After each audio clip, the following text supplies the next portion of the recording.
kembali lagi di podcast DMAI. Aku Yusi Selmi yang akan menjadi host pada podcast kali ini. Dan pertama aku mau sapa dulu nih teman-teman di rumah. Selamat siang mahasiswa, mahasiswi IAIN Syekh Nurjati Cirebon, juga dosen dan para penonton dimanapun kalian berada. Jangan lupa ya, tetap patuhi protokol kesehatan karena Indonesia masih dalam masa pandemi. Oke, nah sekarang nih di podcast DMAI kali ini kita akan membahas satu hal yang sangat menarik tentunya, dan sudah ada dua narasumber hebat di sebelah saya. Coba mau perkenalan dulu dong Kak, dari kakak yang perempuan, siapa kan namanya? Boleh. Halo teman-teman, perkenalkan nama saya Hilda Fitriani. Saya mahasiswi jurusan Akuntansi Syariah semester 8. Saya selaku Ketua Gendi Komisariat IAIN Syekh Nurjati Cirebon. Oke, bisa kita sapa sebagai Kak Hilda. Oke, Kak Hilda. Selamat siang Kak Hilda. Selamat siang. Oke, kalau makan satu ini? Perkenalkan, nama saya Agung Hidayat dari program studi Manajemen Pendidikan Islam di IAIN Syekh Nurjati Cirebon. Kebetulan saat ini diamanahkan sebagai Ketua Koordinator Komisariat Gendi Cirebon. Alhamdulillah, ketua, luar biasa sekali. Oke, nah berhubung Gendi nih ya, kita kali ini bakal berbicara soal salah satu beasiswa di IAIN Syekh Nurjati Cirebon. Penasaran kan? Apalagi kalian yang ingin tetap kuliah nih, cuman berhalangan karena kondisi ekonomi, misal kondisi keluarga dan orang tua. Nih bisa banget kalian cari-cari info beasiswa dari Instagram, dari Twitter, atau dari manapun. Nah sekarang kita akan membahas tentang beasiswa Bank Indonesia. Betul. Oke, pertama aku penasaran nih Kak, beasiswa Bank Indonesia itu apa sih sebenarnya? Coba dari Kak Hilda dulu. Oke. Beasiswa Bank Indonesia itu tentunya program sosial ya dari Bank Indonesia, di mana memberikan beasiswa kepada mahasiswa di PTN atau PTS. Itu biasanya ada D3, S1, tentunya itu kepada universitas yang telah melakukan kerjasama dengan Bank Indonesia. Di dalamnya itu tentunya ada kriteria tertentu ya Kak, terus ada seleksi, ada tahapannya, dan tahapnya itu ada dua, ada tahap seleksi kampus dan tahap seleksi Bank Indonesia. Oh, tahap seleksi kampus dan seleksi Bank Indonesia. Ya, cukup dari Kak Hilda kalau menurut kamu. Nah, mengenai beasiswa Bank Indonesia sendiri, ini sama tadi merupakan program sosial kaitannya dari Bank Indonesia yang diberikan kepada beberapa kampus. Nah, kebetulan di Cirebon ini kita punya kantor pusatnya. Bank Indonesia itu ada di Cirebon. Itu menaungi beberapa beasiswa untuk perguruan tinggi yang ada di Cahaya Majapahit. Itu ada di IAIN Syekh Nurjati, kebetulan yang tentunya ada Teh Hilda di sini, dan juga ada dari untuk kampus Uniku, Majalengka, Indramayu, dan IAIBBC. Oke, berarti gak ke semua universitas ya, cuma Iya, beberapa betul. universitas aja. Oke, kayak gitu. Tadi ada tahapan apa tadi? Tahapan seleksi di kampus dan seleksi di BI-nya. Berarti setelah lulus seleksi kampus tuh nggak serta merta lulus ya? Ada seleksinya Ya. lagi. Gimana sih, bisa diceritain nggak pengalamannya seleksinya? Mengenai tahapan seleksi sendiri itu ada beberapa kriteria yang biasanya menjadi acuan untuk mencoba untuk masuk mendaftar di beasiswa Bank Indonesia. Nah, ini ada dua tahapan. Yang pertama tahapan seleksi administrasi di kampus. Nah, ini biasanya tergantung dari kampus yang mengelola, karena sepenuhnya diberikan kepada otoritas yang ada di kampus tersebut sistemnya mau seperti apa. Nah, berkaca dari tahun kemarin nih teman-teman, bahwa di IAIN sendiri itu ada dua seleksinya, ada administrasi dan juga ada seleksi wawancara dari tahap di kampus. Nah, setelah itu ada juga, setelah kita melalui proses wawancara di kampus, kita lanjut ke proses wawancara yang ada di Bank Indonesia. Nah, kemudian setelah melalui proses yang wawancara di Bank Indonesia dinyatakan lulus, itu barulah si peserta tersebut dinyatakan lulus sebagai penerima beasiswa Bank Indonesia. Oke, menurut pengalaman kakak juga. Tapi sebelumnya kakak tahu nggak beasiswa BI? Beasiswa BI baru tahu sekarang sih. biasanya emang diumumkan kan di web kampus. Oh iya betul, kebetulan pengumumannya kakak dapat dari mana sih? Iya, dari web, terus di share, masih itu di grup WhatsApp.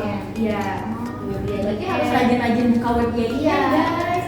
iya kayak gitu. Terus biasanya pendaftarnya itu banyak banget. Nah, kak waktu itu tuh mungkin bisa nyampe 1000 lebih. Terus kan kita ada tahap seleksi administrasi ya ke kampus. Itu administrasi dulu, kita berkas-berkasnya kumpulkan sesuai instruksinya, persyaratannya apa aja. Itu tertera di web kampus JIN. Terus nanti baru diumumkan waktu kemarin itu sekitar 500 orang yang lolos administrasi berkas baru diwawancara oleh kampus. Untuk ke BI-nya sendiri dari 500 itu cuma lolos 75 untuk wawancara ke BI. Nah, setelah 75 baru yang dinyatakan lolos menjadi penerima beasiswa itu 50 orang. Dari 75 itu sebenarnya yang lolos ya 50 orang. Berarti dari gabungan. Nah, kalau dibayangkan kan itu kemungkinannya berapa persen gitu kan? Cukup banyak Ribuan dan cuma 50 yang terima. 5% itu kak kurang lebih kalau memang dari 1000 misal 1000 pendaftar 50. Oke, berarti sangat ketat sekali ya Iya. seleksinya itu. Nah, berarti dapat infonya itu dari web. Ya, oke. Tidak dari Instagram atau gimana gitu Nah, juga. selain dari kita infonya dari web kampus, nah kemudian ada platform juga dari Bank Indonesia, itu ada Instagramnya Bank Indonesia dan Cirebon, dan juga ada di Instagramnya Genbi Cirebon. Itu bisa kita cari info-info tentang beasiswa yang disampaikan di sana. Biasanya juga sebelum ada penerimaan kembali itu ada sosialisasi secara khusus dari Bank Indonesia, kemudian itu di-share seluas-luasnya dari Instagram Bank Indonesia, dibantu juga dengan Instagramnya dari Genbi Cirebon. Kalau misalkan akan udah seleksi, udah keterima, berapa lama tuh dapat beasiswa itu? Apa seumur kuliah sampai lulus atau ada jangka waktu tertentu?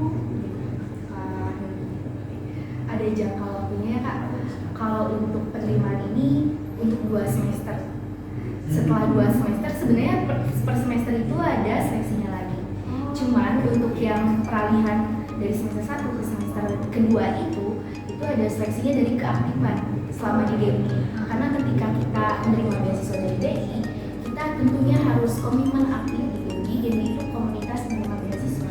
Nah, untuk maksimalnya sendiri itu 4 semester dapat beasiswa. Jadi setelah 1 tahun atau 2 kali ya 2 semester mendapatkan itu bisa ikut pendaftaran lagi, bisa ikut seleksi lagi. Tentunya seleksinya sama kayak tahap pertama. Ada seleksi administrasi, lalu ada seleksi dari BI. Berarti maksimal 2 tahun. Oke, maksimal 2 tahun. Begitu. Terus tadi gimana? Ada istilah keaktifan di organisasi ya? Keaktifan di komunitas. Komunitas ya, bukan organisasi ya. Komunitas Genbi tadi. Iya. Ya. Terus dulu Genbi itu apa sih sebenarnya? Nah gini teman-teman, buat teman-teman yang belum tahu juga nih, kadang ada yang bertanya-tanya antara apakah ini beasiswa Genbi atau beasiswa BI. Nah, sebenarnya beasiswa ini bukan beasiswa Genbi, tetapi beasiswa yang diberikan dari Bank Indonesia. Nah, si penerima penerima beasiswa Bank Indonesia ini ada komunitasnya, ada wadahnya yang dinamakan Genbi. Genbi itu singkatan dari Generasi Baru Indonesia. Nah, dibentuk komunitas tersebut dalam upaya atau dalam rangka peningkatan soft skill dan hard skill dari teman-teman yang si penerima beasiswa tersebut.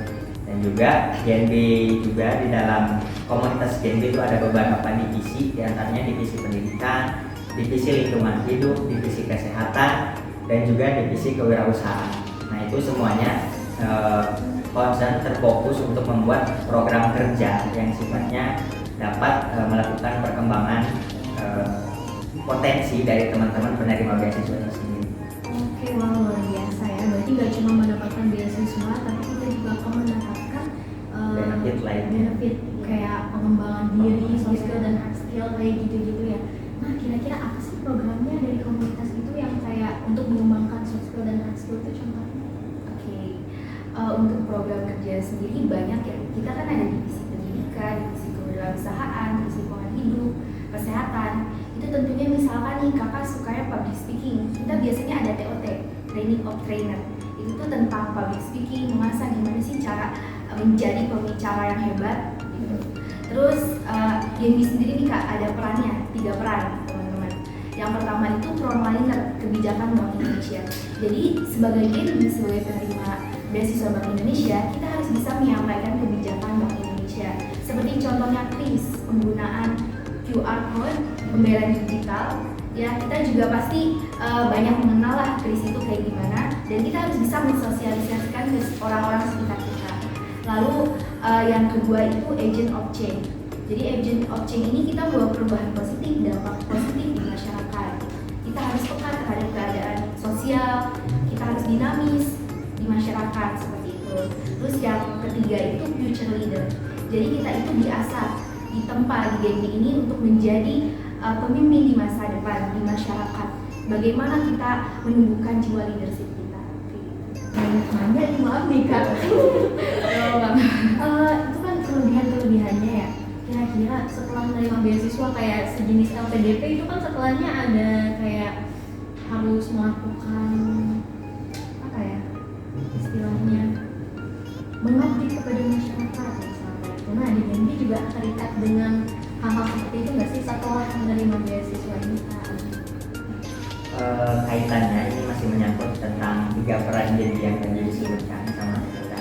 Nah, dalam membentuk di Genbi kan ada beberapa divisi yang tadi disebutkan ada 4. Nah, paling tidak si program kerja yang dilakukan oleh divisi atau yang diplankan oleh teman-teman dari divisi tersebut itu memiliki beberapa aspek, diantaranya yang pertama ada korelasi dengan Bank Indonesia. Artinya kita mendukung penuh terhadap kebijakan dari Bank Indonesia. Itu yang pertama. Yang kedua, kita juga harus mengharumkan, membawa alma mater dari kampus masing-masing. Itu yang kedua. Yang ketiga, jadi ada aspek sosial dari teman-teman Genbi yang bisa diberikan kepada masyarakat. Ini kaitannya dengan change agent. Jadi teman-teman Genbi itu berpotensi atau berupaya untuk memberikan perubahan di masyarakat ke arah yang lebih positif. Dan yang terakhirnya itu aspek yang terakhirnya ada aspek pengembangan skill dari teman-teman. Jadi tidak semata-mata hanya menerima benefit untuk diri sendiri, kita juga harus memberikan perubahan kepada masyarakat, khususnya memberikan dampak positif bagi lingkungan sekitar. Oke, wah luar biasa sekali ya. Memang sudah semestinya seperti itu ya. Saya juga sebagai seorang penerima beasiswa merasa bahwa wah saya disekolahin sama uang rakyat nih, berarti apa yang bisa saya lakukan untuk rakyat begitu ya kurang Take lebih. and give-nya ya. Take and give-nya gitu. Oke. Terus juga kemarin Kak, kita kan sempat ini ya, sebelum Ya, dia Kakak di Pare waktu itu ada program bahasa Inggris itu dari Genbi juga kan? Bisa dijelasin nggak? Untuk yang kemarin ke Pare khusus untuk yang kemarin itu pengembangan bahasa yang kita ke Pare Genbi, untuk inisiasinya sendiri itu dari pihak kampus. Jadi pihak kampus itu menginisiasikan untuk penerima beasiswa baik itu BI ataupun KIP untuk pengembangan beasiswa ke Pare seperti itu. Ya, maaf ya. Bahasa. Oh berarti itu sebenarnya awalnya inisiasi dari kampus dulu itu ya? Ya. Terus balik lagi ke awal nih, tadi pasti pada penasaran gimana sih ribetnya untuk bisa nerima beasiswa BI, ada nggak sih kiat-kiatnya gitu? Kiat-kiat istilahnya kayak iya tips and trick kayak gitu-gitu dari antara Kak Agung atau ada tadi? Tips and triknya ya. Kalau tips and triknya teman-teman ketika ingin mendaftarkan beasiswa dimanapun ya, selain di BI ataupun yang lainnya, itu tuh harus research dulu persyaratannya apa aja yang perlu dilengkapinya, dipersiapkannya apa aja. Tentunya kita kan harus mempersiapkan dari segi persiapan berkas dan juga diri sendirinya terlebih dahulu. Nah itu perlu banget mateng. Kita jangan malu untuk tanya-tanya misalkan ke penerima beasiswa yang sebelumnya pernah menerima beasiswa BI misalnya, tanya-tanya sedetail mungkin misalkan di berkas apa yang perlu dipersiapkan. Terus berkas itu biasanya Kak ada resume, terus ada motivation letter. Nah motivation letter barangkali baru pertama kali membuat, itu boleh banget tanya-tanya gimana sih Kak cara membuatnya. Motivation letter sendiri sebagai salah satu syarat, biasanya di sana tertera motivasinya kita ingin mendapatkan beasiswa itu apa, terus kelebihan kita apa, prestasinya apa, dan sebagainya kayak gitu.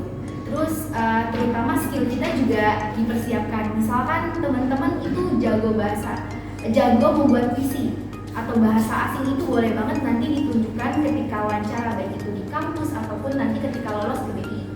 Jadi teman-teman boleh banget membawa karyanya, misalkan suka nulis cerpen atau menggambar nih, desain, boleh banget itu hard file-nya gitu ya dibawa dan ditunjukkan kemampuannya.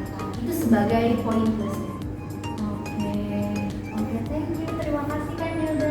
Coba kalau dari Kak Agung gimana Kak? Saya kira udah lengkap juga dari kita, cuman ada sedikit tambahan buat teman-teman juga. Kita juga di teman-teman komunitas Genbi itu membuka seluas-luasnya informasi. Ada apapun halnya yang berkaitan dengan Genbi, misalkan mau penerimaan beasiswa BI, periode terbaru itu bisa. Barangkali dari teman-teman yang lain ingin menanyakan, kami welcome banget dari teman-teman Genbi. Kita jawab, kita bantu, kita kasih tipsnya dan kiat-kiat untuk bisa masuk di beasiswa Bank Indonesia itu sendiri. Jadi kita membuka untuk teman-teman semua, khususnya yang ada di sini teman-teman dari IAIN. Oke, tuh Kak Agung sudah membuka peluang untuk tanya-tanya. Nanti kita lampirkan ya IG-nya Kak Agung dan Kak Hilda. Boleh langsung di spam lah itu ya, di DM IG-nya. Oke, thank you. Udah banyak banget kita bahas soal Genbi dan beasiswa DI-nya itu. Terakhir nih Kak, ada nggak sih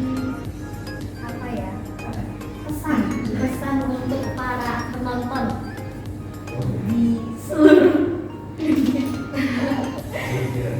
Oke, pesannya nih Kak. Pesannya untuk para viewer. Boleh tuh kayak tadi motivation letter. Berarti kalian yang mau ikut beasiswa apapun ya, you should have strong motivation, harus punya motivasi yang kuat ya kayaknya. Nah, dicoba apa sih Kak motivasi buat anak-anak di luar sana atau calon-calon penerima beasiswa gitu supaya mereka semangat gitu. Bagi teman-temannya yang ingin mendaftarkan beasiswa, tentunya teman-teman harus mempersiapkan tekad yang kuat. Pertama, kemauan dulu. Terus selalu setelah adanya kemauan, teman-teman harus jangan lelah gitu mencari tahu, menggali informasi, dan teman-teman juga jangan lelah untuk menyiapkan segala keperluan dan kesiapan, baik itu kesiapan di pemberkasan dan kesiapan diri. Semangat terus. Oke, makasih Kak udah disemangatin aku. Kalau dari Kak Agung gimana? Kalau dari aku sih kayaknya teman-teman ini tekadnya harus kuat. Yang pertama yakin kepada Allah. Jadi ketika kita udah punya keyakinan yang kuat, itu akan memotivasi dari dalam kita untuk melakukan sesuatu, itu tentunya akan lebih bergairah atau lebih bersemangat. Nah, dari keyakinan yang kuat tersebut, itu energinya salurkan kepada apa yang harus kita laksanakan dalam menempuh program untuk mendaftar beasiswa ini. Nah, seperti tadi, pembuatan motivation letter juga itu harus dilatar belakangi oleh keyakinan yang kuat. Kalau bisa misalkan kata-kata itu mampu istilahnya memberikan stimulasi bagi pembacanya. Nah, itu sangat berpengaruh banget bagi pembaca dari motivation letter tersebut. Nah, artinya tetap si motivation letter ini harus bisa memberikan si pembacanya nyaman dan juga si pembacanya yakin terhadap diri kita bahwa kita pantas untuk menerima beasiswa tersebut. Kita penguatannya di motivation letter juga. Itu ya. Ya, Semangat. Gimana Kak semangatin teman-teman ya Kak? Siapa tahu mereka yang nggak punya ayah. Pokoknya semangat terus buat teman-teman semua yang ingin membantu meringankan beban keluarga atau beban orang tua dalam menempuh biaya pendidikan. Oke, terima kasih Kak Agung semangatnya. Oke, udah itu aja sih sebenarnya kan kita tadi kita ngobrol. Oke, thank you. Tadi pesan itu udah sebagai closing statement kita. Intinya, you should have a strong motivation. Harus punya motivasi yang kuat. Oke, terima kasih sudah hadir Kak Agung dan Kak Hilda dan juga pada para viewers. Terima kasih sudah menonton podcast ini dan jangan lupa tetap stay di podcast DMAI karena selanjutnya kita akan membahas beasiswa-beasiswa lain di luar beasiswa Bank Indonesia juga. Oke, thank you. Terima kasih untuk perhatiannya. Kurang dan kurangnya mohon maaf. Wassalamualaikum warahmatullahi wabarakatuh.